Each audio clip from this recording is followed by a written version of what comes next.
I said at a very young age I wanted to be a lawyer. When the O.J. Simpson trial came along, I paid very careful attention to it. If it doesn't fit, you must acquit. Johnny L. Cochran Jr., lead attorney for O.J. Simpson's criminal defense team. Contrary to what you may have heard before, the only Rockingham scenario that fits all of the material evidence and independently corroborated testimony is O.J. Simpson's version. Let's see how it looks with an accurate diagram.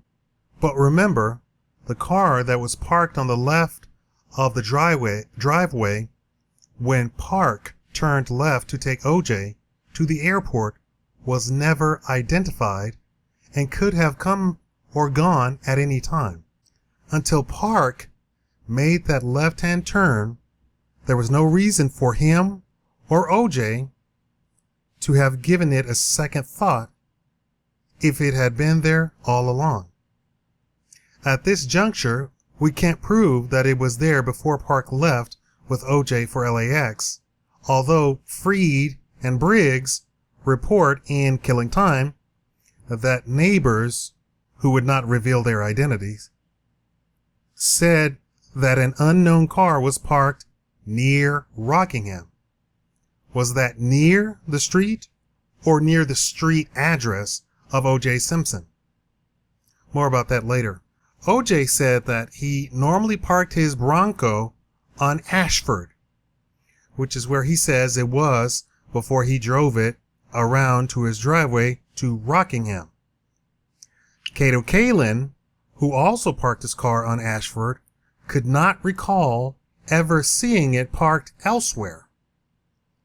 All of which means that's where it probably was before O.J. moved it. That alone is an important part of O.J.'s alibi in that it establishes a reasonable explanation for where the Bronco parked on Rockingham came from. Ashford, not Bundy. After Sidney's dance recital between 7 and 9 p.m., O.J. goes to his Bronco, parked in its usual spot on Ashford. He drives it into the compound to unload some items for his trip to Chicago. He drives to the Rockingham gate. The remote gate opener he had kept in the Bronco is missing, so he gets out of his vehicle and opens the gate manually with a button on the left. He drives through the open gate, makes a sharp right turn, and parks at a 2-degree angle to the curb. The move from Ashford to Rockingham around his circular drive is now complete. It's the last time he drives it anywhere. A spare key to the Bronco is kept in the kitchen drawer for the maid and other members of the household who might make use of it while he's away. Around 9 p.m., O.J. called Christian Reichard, and they talked for 15 minutes or so. Afterward, O.J. took his Bentley out of the garage and drove to McDonald's with Cato. While they were away, the alarm was off. No one else was home. Rosa Lopez heard footsteps near the garage. The Bronco's spare key was stolen. O.J. didn't know this. Neither did Cato, who would soon be asked to get it by a homicide detective named Phil Van Adder, investigating the murder of O.J. Simpson's ex-wife, Nicole. O.J. and Cato return from McDonald's. O.J. parks the Bentley on the driveway at 9:45. No sign of bleeding. O.J. and Cato go their separate ways. This is where we have only O.J.'s word, phone company records, and the blood trail to tell us what he did until Park saw him at 55. It's quite a chore to see from OJ's civil trial deposition whether he called Paul Barbieri before or after he chipped a few golf balls and walked the dog. Petrocelli's style of questioning had much to do with that. He often walked OJ step by step through a long sequence of events, going so far at one point as to ask OJ how long he spent sitting on the crapper. Then he would suddenly jump forward or backward in time, skipping over some actions he'd asked about before to ask about others. OJ sometimes fell into the pattern with his answers, which led to statements like, "She likes to talk to me, but she is no longer living." You may want to think about that the next time you hear about the high inconsistency count in his testimony. Most of the inconsistency came from the framing of the question and misrepresentation of the answers. The rest, like most of the other witnesses, was perfectly consistent with the imperfection of oral communication and an imperfect memory. Once OJ said Jason when he was talking about Justin, his other son, whose two-syllable name, which I know you've done yourself, or you know your grandmother does it, whose two-syllable name started with J. Another time, he said Bronco when he was talking about his other car, whose two-syllable name started with B, his Bentley. He didn't remember Cato's Nissan any more than Park did at first, though he acknowledged that it must have been there. These are not inconsistencies that have anything to do with lies. The insinuation that they do is the lie. Our only guide as to whether OJ was chipping golf balls or putting on his murder clothes between 9:45 and 10:30 is the physical evidence left behind. There were no blue-black fibers from the murderer's sweatsuit, if that's where they came from, in the Bronco or on his bedroom rug. No imprints of the Asilga sole anywhere in the house or on the grounds. There were golf balls collected by police from OJ's front yard, though the prosecution and the plaintiffs hinted that they weren't without producing the relevant documentation. Furthermore, his 10:03 call to Paula Barbieri and the blood drops he didn't know about are all on his side. Since memory is seldom perfect, a perfectly consistent story could be a giveaway of a practiced fabrication. In other words, if somebody's going to give you a perfect story every time, more likely than not that's the lie. If somebody is fumbling around and trying to remember, they are trying to remember. They're not trying to fabricate. Still, one expects the main points to stay the same, and finding inconsistencies is one way of separating fact from fiction. So where does that leave OJ? In pretty good shape, actually, thanks to his 10:03 phone call and the blood on his driveway. Considering Alan Park's false memories of the Nissan, the dog, and the Saab when his main concern was getting OJ to the airport on time, we might ask what OJ's main concern was. With the order in which he went looking for his sand wedge or his light jacket, or the time he walked the dog, have seemed as significant to him as the fact that he did those things in some order? Not if his biggest plans for the night were to fly to Chicago.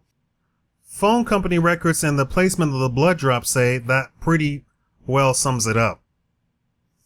From 10:04 to 10:55, OJ had to be more upset about not getting in touch with Paula than he wanted to admit when confronted with the DA's contention that his feelings drove him to murder.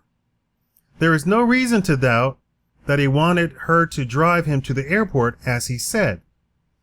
They had serious things to talk about, and he had to leave within the hour. He always ran late, so there is no reason to believe that he was packed and ready to go when his last call to Paula didn't go through.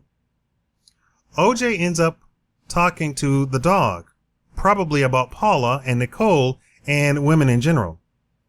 He's going to be in the public eye shortly, and he wants to maintain an outgoing, upbeat appearance, even with Dale, the limousine driver, he expects to see in less than 45 minutes. He has to relax. With a 3-wood in hand, he heads for his Bronco to see if the sand wedge he couldn't find in the trunk of the Bentley is in there. He pressed the button to open the gate and steps back to get out of the way. Chachi runs out. He calls to her. A car is now behind the Bronco, where Rosa Lopez had been with the Salinger's dog a few minutes earlier. The man in the car knows her habits as well as he knows OJ's and can now feel safe in staking himself out in the ideal location to see and do everything his assignment calls for. 10:05. As OJ exits the gateway, the first 2 blood drops appear on the drive. Without retrieving the sand wedge he was looking for in the Bronco, OJ let Chachi relieve herself in his neighbor's yard and walked toward Ashford. Chachi and OJ entered the estate through the Ashford gate. 10:15 or 10:20, OJ takes pitching wet out of the Bentley trunk, stands on the edge of the grass, and begins chipping golf balls towards the sand in the playground.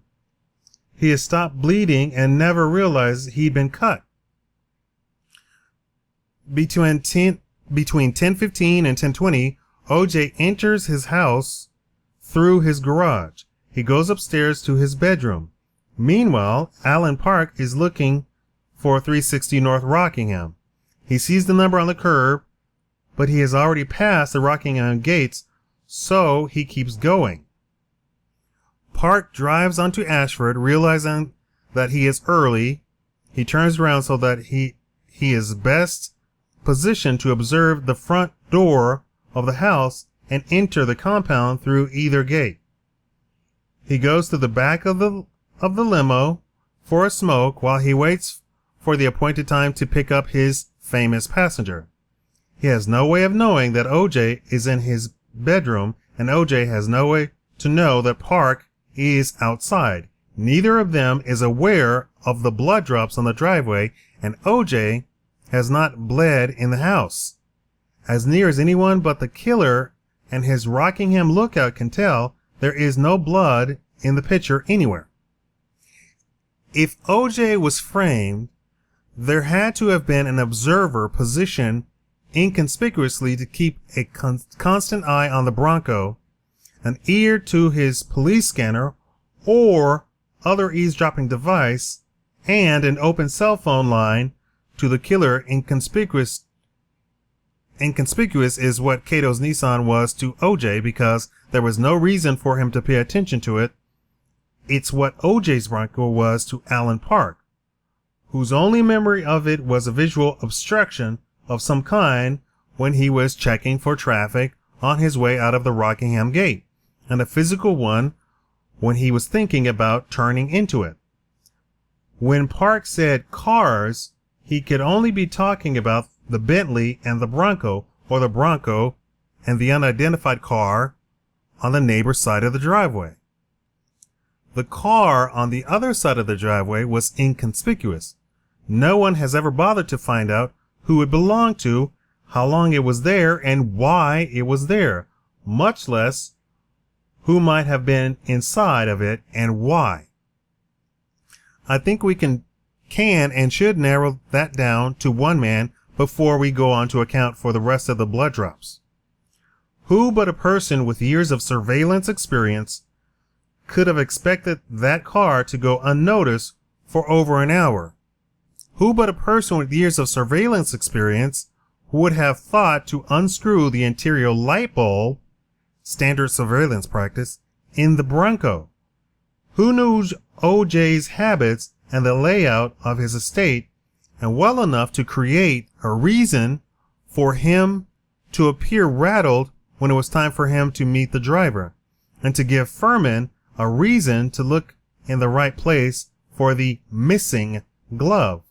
Who was close enough to Furman, OJ, and Nicole to steal the spare keys to Nicole's house and OJ's Bronco, the remote control opener for Nicole's garage and OJ's gate, and to pass a message on to Furman that OJ was bleeding from his left hand? Who was well versed in standard police procedures? Who might have gotten in and out of the Bronco and been mistaken for OJ if he had been seen by someone in a passing car? Does such a person exist? Yes. His name is Ron Shipp, OJ's friend and spouse abuse counselor who testified about OJ telling him he dreamed of killing Nicole. He's the man who said he feared that OJ was guilty based on his past abuse and the cut on his finger. He's the guy who called Mark Furman, homicide detective at Rockingham, and supposedly said, OJ didn't hurt Nicole, did he? The killer would have required telephone contact with an observer exactly like Shipp in a car exactly where we know one was. The question is, where was Ron Shipp? Let's go back to 10 p.m. and see what a frame-up scenario looks like with a mystery car in the picture. Consider what a man in that car tuned into OJ's cell phone frequency or a listening device would have been able to see, hear, do, and pass on covertly to the killer. There was a blood drop somewhere on the street behind the Bronco. When it appeared and exactly where it was located is not clear, but whenever it appeared, the observer would have been ideally placed to see it. At 10:40 to 10:45, his path to Cato's wall in front of the air conditioner where the thumps came from would have been a straight shot. He would have heard the message OJ left with Paula and heard him talking to the dog as he approached the gate. He would have seen Chachi run out and OJ call out to her as she did. Seeing the blood drops outside of the gate, he could have assumed by OJ's sharp call that the dog had nipped him. He would have known when to duck down and when to look up again. He could have known when OJ was out of contact with everyone long enough for the only man with a good reason to know what time it was to show up and see the Bronco. When Park arrived at 10:24 instead of 10:40, no adjustments have been made. Investigators will believe that the killing happened 20 minutes before the limo driver testified that he saw the Bronco at 10:24 before the killer will break Nicole's watch and set the time back to 10:03, just like in the movies. Why not? A big black man had been there around that time driving a white Bronco. OJ's call had been made at 10:03. He hadn't talked to anyone and no one had seen or talked to him since then. Now, all the killer had to do was to get into position at Bundy with a lookout in front and wait for Goldman to arrive. The cut finger meant the killer had to improvise. Time was short. What could he do? The left glove could not be made to match the cut on OJ's hand, which meant OJ couldn't have been cut when he was wearing it. It would have to have been left with the cap and shoe prints. No problem. But if the glove was off, OJ's blood would have been left somewhere and a bloody fingerprint too. There would be plenty of blood and a sample of OJ's would be available in the lab. He could use his own fingerprints until someone accidentally smeared it. The mission was still a go. And I want you to remember back to the phone call that was made. So it firmly places him at his estate and not at the scene of the crime, supposedly taking place at 10:03. He's actually on the phone while committing a crime. How is that possible? 10:39. While the murder at Bundy are in progress, Park drives south on Rockingham and stops in the middle of the street, wondering if he can turn into the drive. He looks to his left and sees two cars he will later recall being parked on the driveway. Because of the narrow space, the acute angle, and the hedges and the cars, he does not turn into the drive. Park never say whether he saw the Bronco on his way in or out of the Rockingham Drive. On his way out, he refers to a car on his left and an obstruction of some sort on his right.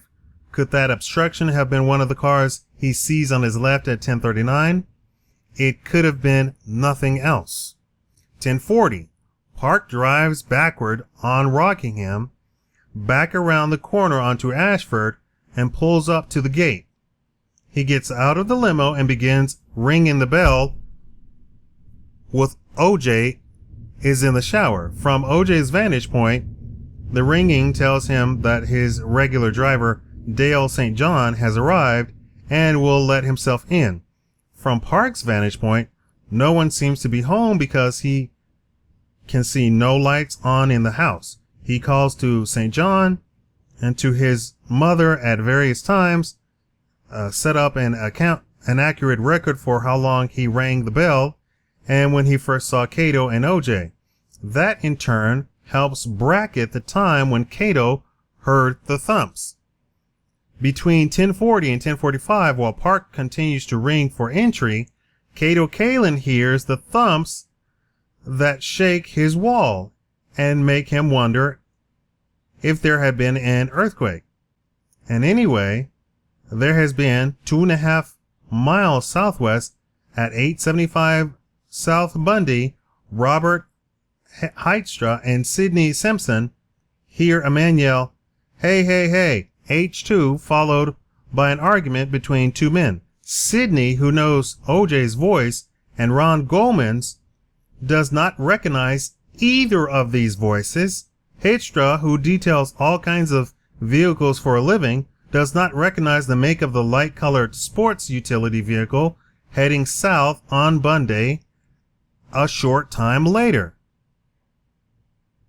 Shortly after 10:50, so here we have what we could call an expert witness who identifies that he sees a car, and this guy identifies cars for a living, and he does not recognize the car as O.J. Simpson's car, SUV. Shortly after 10:50, Cato grabs a flashlight and nervously circles the main house to investigate the source of the noise, which the plaintiffs in the wrongful death action say he heard at 10:50. Cato and Park see each other while Park is in the limo talking on the phone with Dale St. John, who called him at 10:52. St. John does not explain his usual routine with OJ. Instead, he tells the young man to wait until 11:15 and then to leave. 10:56. Cato is behind the garage. He had to lift the first gate before he can open it because it was broken and didn't sit right on its hinges. He stops at the second closed gate on the southeast corner of his bungalow, afraid to go further with his dim flashlight. About this time, Park spots OJ in dark clothes coming toward him for a few steps before turning into the pavement leading to his door. He's on the edge of his driveway by a park bench where he has placed some luggage. Neither Park nor Cato has seen him come out. Park gets back out of the car and again tries the buzzer. This time OJ answers. The driver tells him how long he has been ringing, and OJ tells him that he was in the shower. He does not tell him that he overslept and does not buzz him in because he doesn't want the dog to get out. Meanwhile, Cato comes back from behind the garage, sees the limo still sitting there and the driver standing beside it. The dog is sitting in the middle of the driveway. Cato walks to the gate, moves the dog out of the way, and opens the gate. Only after he is inside does Park notice the dog. Cato still hasn't seen OJ since they got back from McDonald's. 11:02. Park pulls up to the entranceway of the house when OJ comes out of the door, showered, dressed, groomed, and almost ready to go with a packed suitcase in each hand. Cato, who has gone back behind the garage, hears them talking. He does not go back as far as he had the first time and never opens the gate nearest to his bungalow. OJ is right-handed and had done nothing until now to stretch the skin around the sealed cut on the far edge of the middle finger of his left hand. Lifting the bag with his fingers instead of his fist would have done it. Without knowing that he had a freshly sealed wound on his finger, he would have had no reason to be careful about how he picked up his luggage. Cato, hearing OJ and the driver talking, joined them and asked OJ if he'd heard or felt an earthquake. But the first thing he asked OJ was whether he'd overslept. OJ didn't answer, and Park later recalled Cato's words as coming from OJ, though Cato and OJ remember it the same way. The media recorded and replayed it Park's way and pointed to it snidely and repeatedly as one more example of an obvious O.J. Simpson lie. The truth is in the transcript, and there's not the slightest doubt about it. It's another case of turning exculpatory evidence on its head. Between the time Park saw O.J. walking into the house and the time he saw coming out, clean, groomed, dressed, packed, and ready to go, only 6 minutes had elapsed. O.J. said nothing to misrepresent where he'd been or what he'd been doing before then. What he did say was consistent with what the evidence showed. Cato loads O.J.'s golf bag and offers to get the bag he noticed behind the Bentley when he saw Park loading the other things. He hadn't noticed it before. Time is short. O.J. is the only one not doing anything, and he's the closest one to the bag. He says he'll get it himself, and does, before Cato goes back to the path behind the garage. At 11:05, O.J. still doesn't have everything he wanted to take to Chicago, and Park doesn't seem to know what he's supposed to do with the luggage. O.J. then helps the fumbling driver with the luggage, exposing his hand without concern that Cato and Park can see it. He registered very little of what Cato was trying to tell him. If it was that serious, wouldn't Cato have called him? It's his property and he's the one with the guns. O.J. steps back into the foyer as Park gets his bag to load in the trunk of the limo. He takes a quick look at his watch and snaps his arm back down, leaving a characteristic cluster of droplets from a superficial wound too small to be called drops by Henry Lee. How could anyone equate 3 thumps on a wall to an earthquake? The padded end of a baseball bat would work, or the back edge of a man's fist, or a sandwich, anything that could reach across the 4-foot fence and make 3 wall-shaking impacts with a muffled sound would work. An air conditioner's condenser would have made more noise than movement. Noise that Rachel Ferreira would have heard on the phone as distinctly as Cato did. A man accidentally crashing into the wall or the air conditioner would not have had the necessary momentum from any direction, could not have done so 3 times, would not have opened and closed the gates, and would have left some trace. While Cato is taking another look behind the garage, O.J. heads for his Bronco to get batteries for his cell phone. Taking the most direct route between the cars and across the lawn, another blood drops falls. This one near the edge of the grass between the front of the limo and near the Bentley. After pressing the the button for the gate, he looks to his right and hurries through the opening as soon as it's wide enough to let him out. The third blood drop appears by the Rockingham gate. Among the other crimes committed at Rockingham was piss poor documentation of the scene. In the absence of known reference marks, you have to figure a comparatively wide margin of error into your calculations of where things belong in a distorted space. The parking angle of the Bronco, for example, could be calculated within 20 seconds of a degree because of the constant width of the line next to the curb, the known width of the tire base, and the known width of the tires. But since the Bentley was moved before the blood drops photos were taken, its position and blood drops behind it could be off by as much as a foot. There's at least 10 times closer than the official LAPD photos of the Bentley and 30 times closer to scale from the Furman diagram of the blood drops. It is not as close as it should be in a murder investigation where time speaks of guilt or innocence and the exact position of car, gates, and blood drops tell time. 11:08 to 11:12. OJ returns from the Bronco and depositing the last two blood drops he will shed on his estate. He is soon joined once again by Cato, who is still yammering about an earthquake on the other side of his wall and asking for a better flashlight. It finally dawns on OJ that Cato might have cause to be excited.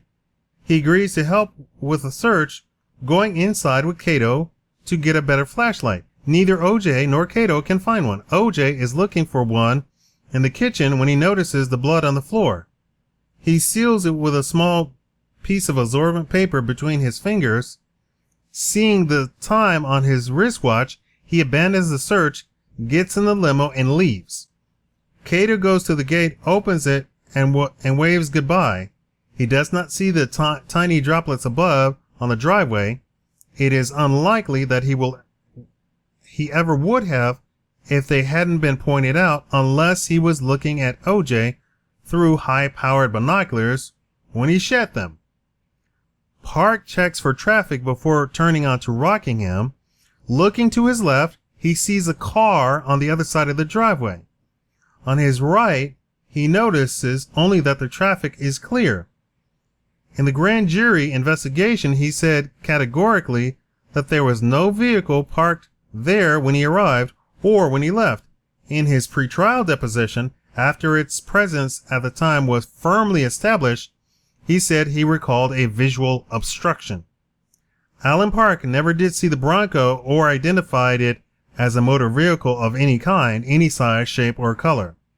Police detectives never attempted to identify the car parked in back of the Bronco or to consider its possible role in a frame-up. If they had, they would have discovered a simple explanation for a crucial piece of evidence found next to the Bronco they dismissed because they couldn't tie it to OJ. That is, all of the detectives except one dismissed it. Mark Furman did everything in his power to use it as the centerpiece for his OJ busting genius. Now, the evidence that I have, that I recall about the case, is that at the scene of the crime, they found two sets of footprints. This is not Nicole's or the guy. This is two sets of footprints at the scene of the crime. Two sets. So if they were so gung-ho about OJ, they should have been so gung-ho about a second person, but they were not. Also, at first, the police were working with OJ. He was not a suspect in the crime at all because he had an alibi. It's not until they get to accusing him that they're saying that they don't believe the alibi, and they use Cato Kalin to try and break the alibi. If you recall, OJ set out a reward for anybody coming forward with information about the killing. Now, can you imagine if somebody says, oh yeah, I saw you, OJ, killing your ex-wife? So obviously that wouldn't have been a very smart thing to do. But he set out a reward because they had done an investigation and looked for people to tie to the murders, and they failed. OJ then offers a reward for anybody coming forward with information. It's after that happened that they then turn on him. He was actually working with people who were friendly to him. He was a friend of the police at the time. They all betray him and then accuse him, just him, of the murder. So that is the lead up to the thing. Now, it doesn't really help their cause any that Mark Fuhrman is a big, huge racist. And he had a history of doing this, of accusing black people and being very super racist. The outcome, whether they won or not, was that they were going to take down a rich black guy, destroy all of his endorsement deals. Even after all of this was said and done, and he was rendered innocent, he was proven innocent, he still was unable to make endorsement money after that. So they won regardless. They won regardless. Now the case after this about him trying to retrieve his Heisman Trophy from people who had stolen it from him, I don't know how you end up in jail with that. I would think most policemen would have patted him on the back for figuring out, because he went to the police on that one and they couldn't figure out who done it, blah, blah, blah. It's OJ who then investigated on his own and found the people and tried to retrieve his stuff. And then the police, of course, come after him because, of course, now they have a hard on because he's the one that got away. If you all don't think that the police had a hard on for OJ, and I mean a rock solid hard on for OJ, you're out of your mind. You are cuckoo for Cocoa Puffs. Of course, we know that the gloves did not fit. OJ is a football player, a former football player. He is well above the average size of a normal adult man. He's a football player. Don't forget that. He's not going to buy gloves 3 sizes too small for him.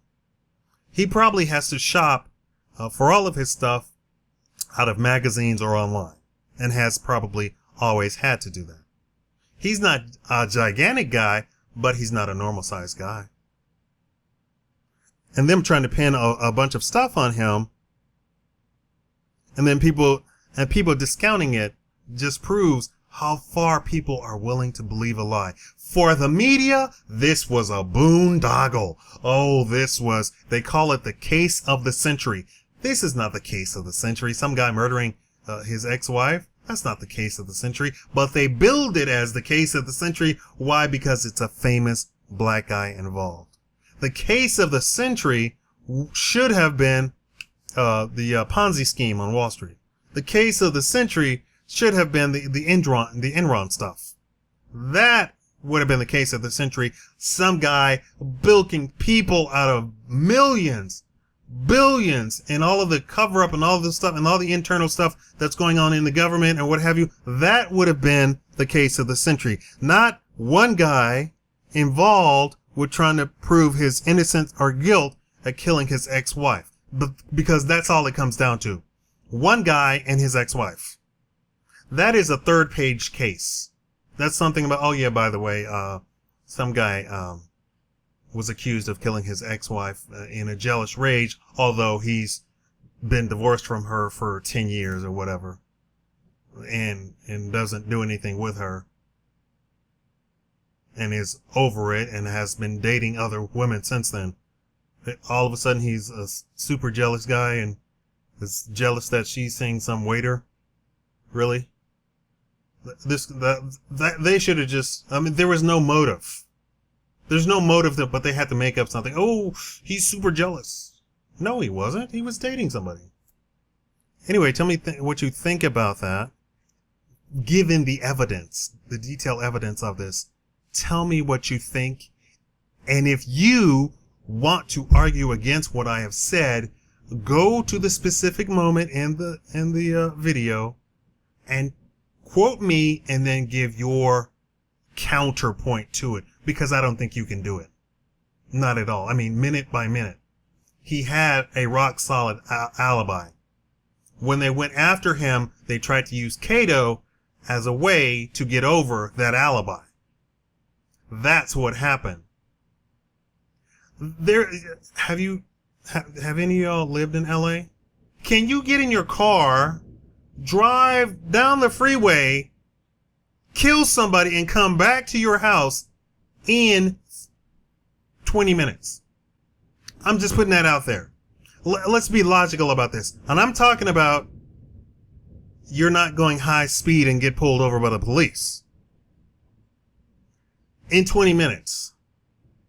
Tell me what you think about that. Thank you for watching the Shakaama Live Show.